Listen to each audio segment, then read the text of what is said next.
Fala pessoal, eu sou Eduardo Fuzeto, eu sou CEO e cofundador aqui do PaceLane, eu estou junto com o João, que é nosso Chief Technology Officer, e hoje a gente abriu esse papo para conversar um pouco sobre o benchmark de modelos de inteligência artificial para a criação de conteúdo que nós construímos recentemente. Então a ideia aqui hoje é trazer esse assunto, que é benchmark de modelos, um assunto que sempre que você abre o LinkedIn ou qualquer outra rede social, você se depara com alguém falando sobre isso, né? Tem um modelo novo que bateu tantos mil pontos de acordo com tal benchmark. Ao mesmo tempo que isso é muito interessante, isso está um tanto distante da realidade de muitos profissionais, especialmente da gente que está trabalhando aqui no marketing. A gente ouve que um modelo é melhor, outro modelo é pior, mas o que isso quer dizer? E melhor, olhando para as atividades que nós, como profissionais de marketing, temos que desempenhar no nosso dia a dia, especialmente a criação de conteúdo, qual deles é melhor, como funciona. O intuito desse vídeo e do nosso benchmark é responder um pouco dessas perguntas, e para isso a gente tem esse papo aqui hoje. Comigo está o João, e a ideia aqui é aprofundar nesse tema. Então, sem mais delongas, João, o que é um benchmark de modelos de inteligência artificial? O que é comparado num teste como esses aí? Boa, boa. Então, basicamente, quando a gente está falando de benchmark, a gente está, em geral, se referindo a algum tipo de teste, né, ou rodadas de teste, é onde você compara a performance de diferentes modelos em cima de uma ou algumas atividades específicas, né? Então, por exemplo, modelos, os benchmarks, né, os modelos mais comuns de benchmark são para código, por exemplo. Então, é separado algumas atividades, tarefas ali que os modelos, já entendido que os modelos conseguem fazer, e aí você vai trocando e vai comparando o output, quanto tempo demora, se ele já consegue de primeira, quantas rodadas ele depende, o custo que isso é envolvido, e você pode colocar várias dimensões ali na análise, ver o que te faz mais diferença, mas em geral é isso. Você comparar a performance de diferentes modelos no mesmo set de atividades. Certo. E no benchmark que o PaceLane criou para testar diferentes modelos ali na criação de conteúdo, como que foi o processo? O que está sendo testado? O que está sendo avaliado dentre os modelos? Boa. Aqui no nosso caso, a gente sentiu um pouco a dor que os benchmarks em geral são muito genéricos, né? Então, e eles não refletiam exatamente a experiência que a gente estava vendo quando a gente testava alguns modelos que performavam melhor que outros nesses benchmarks. A gente falou, pô, vamos trazer isso para nossa realidade. E como a gente, né, tá uma solução focada em produção de conteúdo, a gente separou uma série de atividades relacionadas à geração de conteúdo. A solução em si tem uma série de outros benchmarks que a gente consegue fazer, mas esse em específico que a gente vai comentar hoje é só sobre a produção do conteúdo em si, partindo do mesmo briefing, tendo como base o mesmo contexto. É claro, a gente separou diferentes briefings, né, para trazer, não é um só, mas sempre comparando no mesmo ângulo. E aí colocou esses diversos modelos, tanto os modelos fechados que a gente usa com ChatGPT e Cloud, mas também alguns modelos abertos que, por exemplo, os mais famosos são os chineses. Então, a gente trouxe isso hoje.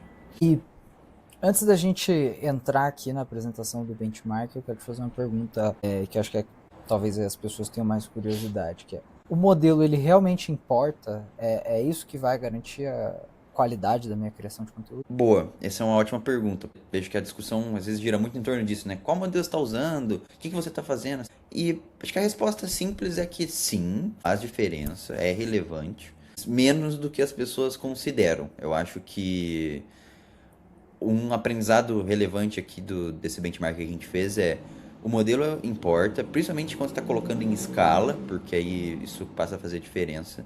Mas a estrutura no qual você está aplicando aquele modelo, ou a forma com que você estruturou o fluxo de trabalho no qual ele vai partir do ponto A até chegar no ponto B, né? A tarefa em si ser desenvolvida por completa, onde você avalia, onde você coloca um ser humano para revisar, e até mesmo você pode colocar mix de modelos para te ajudar com isso, é muito mais relevante para o output final do que só trocar o modelo. Assim, se você não está conseguindo chegar no output que você queria, né? Ter um fluxo de trabalho dentro da sua empresa, você está querendo implementar IA e você não está chegando no que você gostaria, só trocar o modelo dificilmente vai resolver o seu problema. Sabe? A não ser que você esteja usando um modelo muito anterior e realmente pegue algo muito novo, deve ter um salto de qualidade. Mas em geral, a estrutura ao redor é muito mais relevante do que qualquer outra coisa, do que o modelo que você está escolhendo. Como diria o ChatGPT, não é sobre Não é sobre, modelos, né? Sobre não é engenharia de sobre conteúdo. modelos, é sobre o workflow. Exato. Eu sei que o foco do nosso papo aqui hoje não é a engenharia de conteúdo em si, mas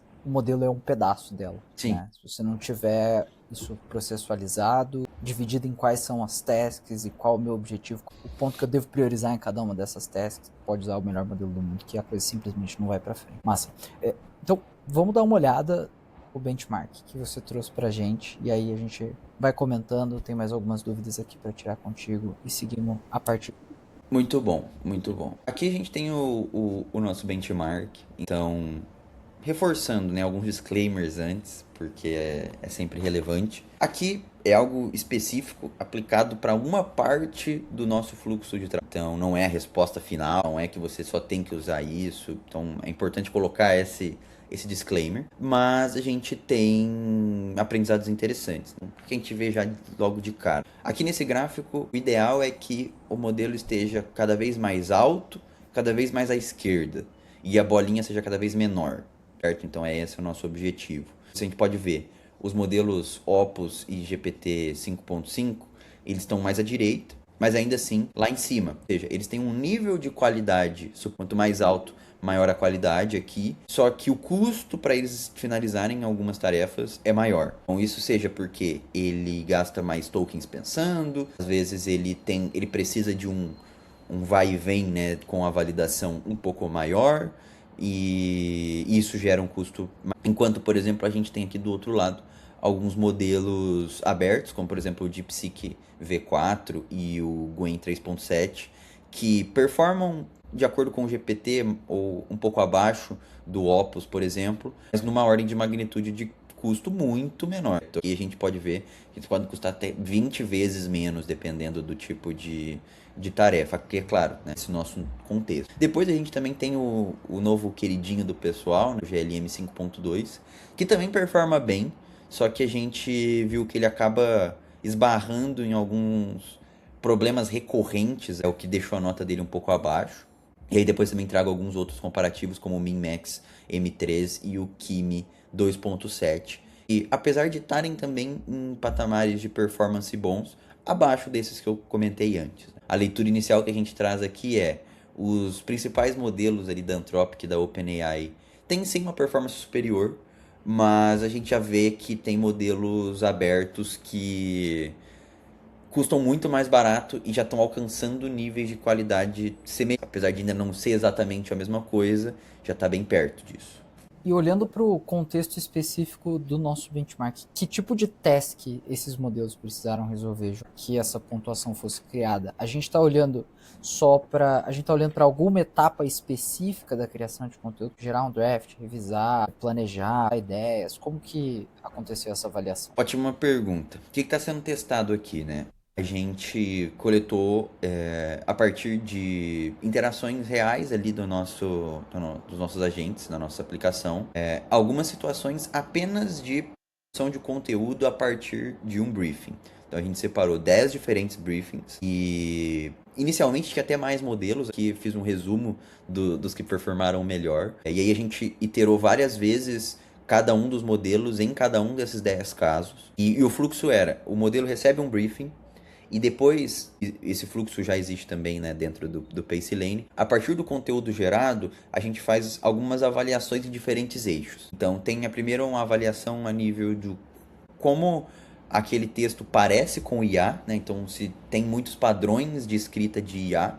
E depois a gente compara o output também com o tom de voz esperado para aquele briefing, né? Os briefings foram selecionados a partir de casos reais de uso. Então a gente tem o que seria o ideal do tom de voz é, da pessoa que gerou aquele briefing, ou teria gerado aquele briefing, e a gente também compara com quão natural ficou. Então tem alguns ângulos. Primeiro, se ele passa do teste, esse conteúdo parece com o IA, e depois, se ele passa do teste, esse conteúdo parece com a pessoa que estava gerando o briefing. E aí ele fica em um fluxo com essas avaliações até que saia um conteúdo ideal. Então, por isso que o custo, por exemplo, de alguns modelos pode aumentar, porque ele tem um volume de trocas maior. Ele recebe um feedback, ajusta, e às vezes ele precisa de mais ou menos feedbacks, ou mais ou menos ciclos de ajuste para chegar no modelo ideal, no output ideal. Perfeito, perfeito. E vou para,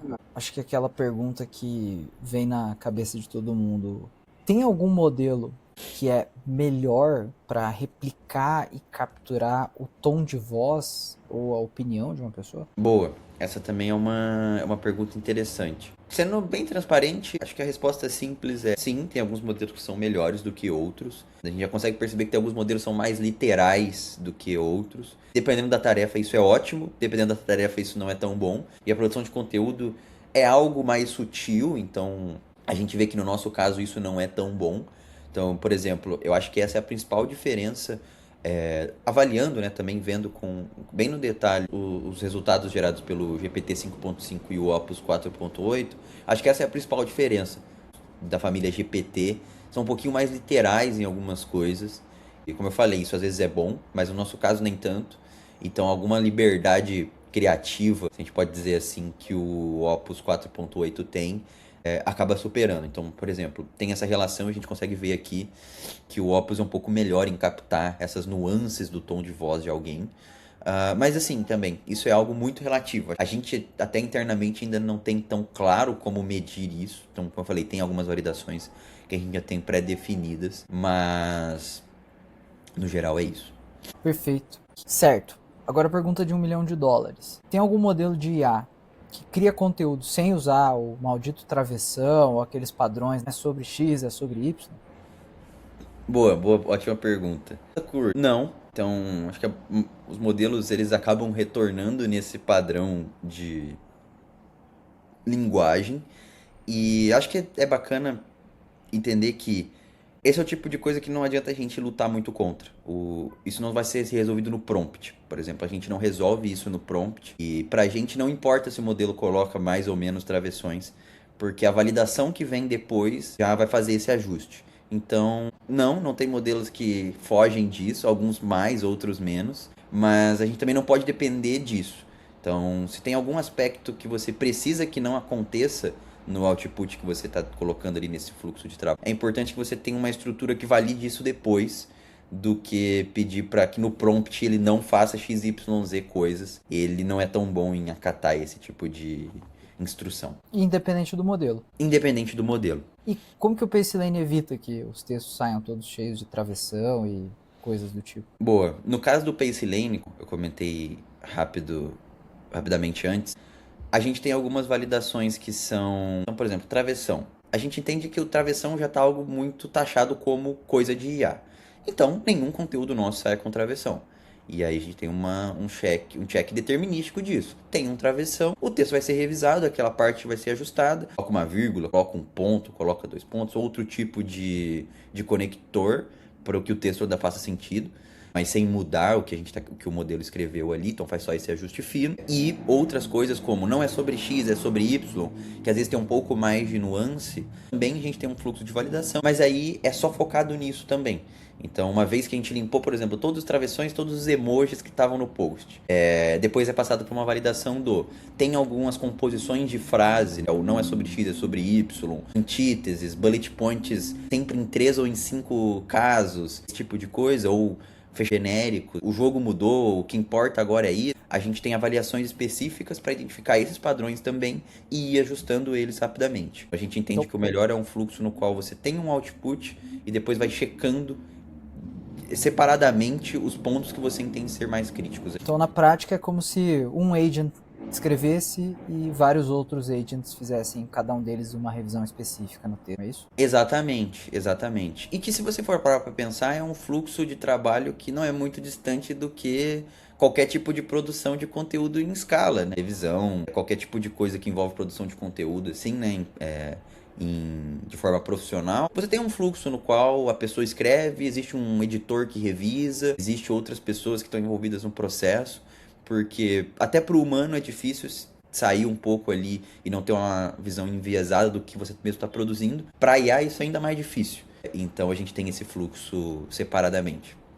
E agora, olhando para outros tipos de erro, algo que é muito comum assim, a gente vê em texto gerado por IA, a alucinação, inventar um dado, tirar uma informação do nada. Tem algum modelo que escorrega mais, algum modelo que tende a fazer isso com uma frequência maior? Boa, essa é uma boa pergunta também.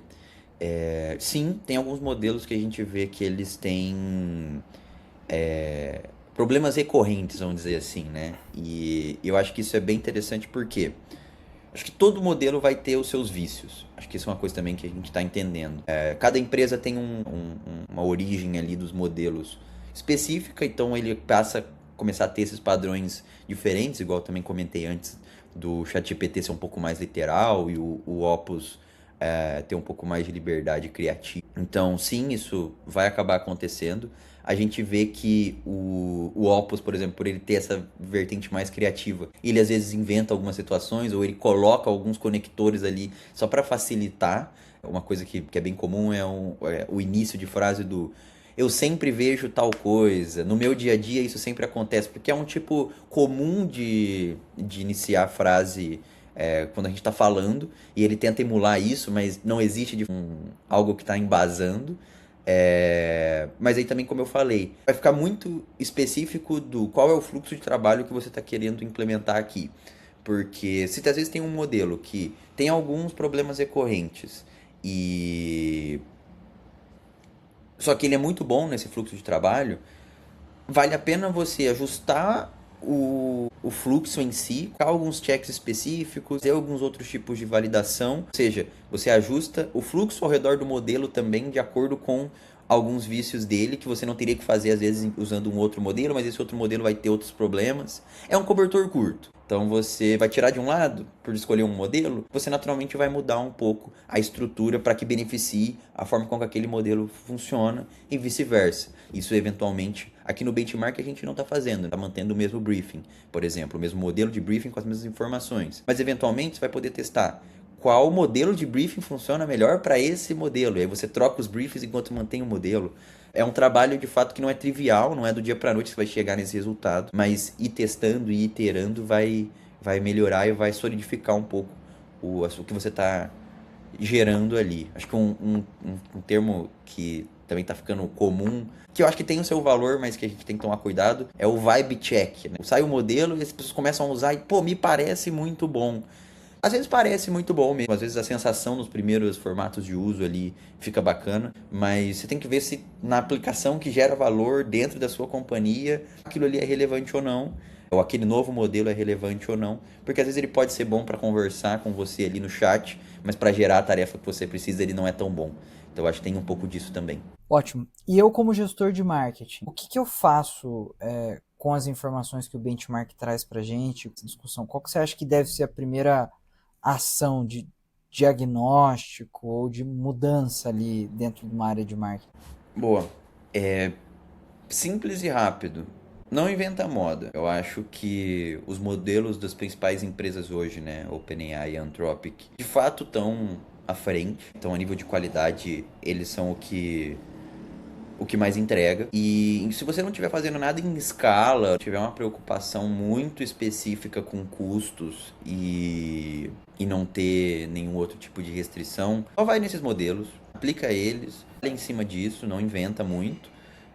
Mas se você tiver alguma coisa que depende um pouco mais de escala, eu acho que vale a pena olhar com mais carinho para os modelos abertos. Por exemplo, o DeepSeek V4, agora o GLM 5.2, tem o Kimi também que bastante gente gosta, porque a ordem de magnitude do custo é muito diferente. Então a gente está falando de 20 vezes menos gasto, por exemplo, aqui no nosso comparativo entre o DeepSeek V4 e o GPT 5.5 para um output que dentro da nossa avaliação é semelhante. Então não valeria a pena colocar em escala um em detrimento do outro. Mas pro dia a dia e para você testar, validar e começar a desenvolver coisas, eu não inventaria. E eu acho que algo que é legal de reforçar aqui é que é importante sair também da discussão só do modelo. Se hoje o teu processo de criação de conteúdo um IA consiste em fazer um prompt ou até mesmo ativar uma skill,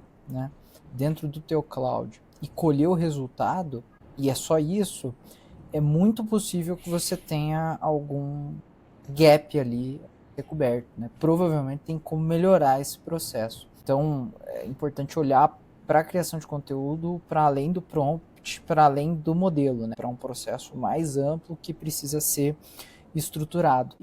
Uma dica que eu deixo para você aqui é que o Pacelane tem esse processo estruturado para você. A gente faz a curadoria dos melhores modelos em função das diferentes tarefas que você tem dentro de um processo de criação de conteúdo e te entrega isso de uma forma empacotada para que o teu time de executivos não precise se preocupar se o agent que vai revisar o conteúdo deles está rodando no Kimi, no Opus ou em qualquer que seja o modelo. A gente endereça essa dor e te entrega um processo de engenharia de conteúdo completo e organizado.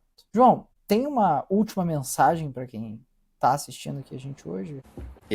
Reforçando um pouco isso que você comentou, eu acho que esse é um aspecto relevante, que a gente tem uma visão opinionada sobre o uso dos modelos, né? Você vai usar o Pacelane, a gente está te garantindo que o mix de modelos e formatos que estão sendo usados ali é o ideal para a produção de conteúdo no seu contexto. Propositalmente, você não tem a opção de trocar de modelo, porque a gente entende que o fluxo do início ao fim tá na nossa responsabilidade. E aí a gente vai fazer os ajustes necessários, usar diferentes modelos em cada aspecto ali para te entregar o melhor resultado. O que também não é algo que nos torna melhor ou pior, é apenas uma forma de se colocar como produto. Acho que isso é importante. E para fechar também, o que eu diria?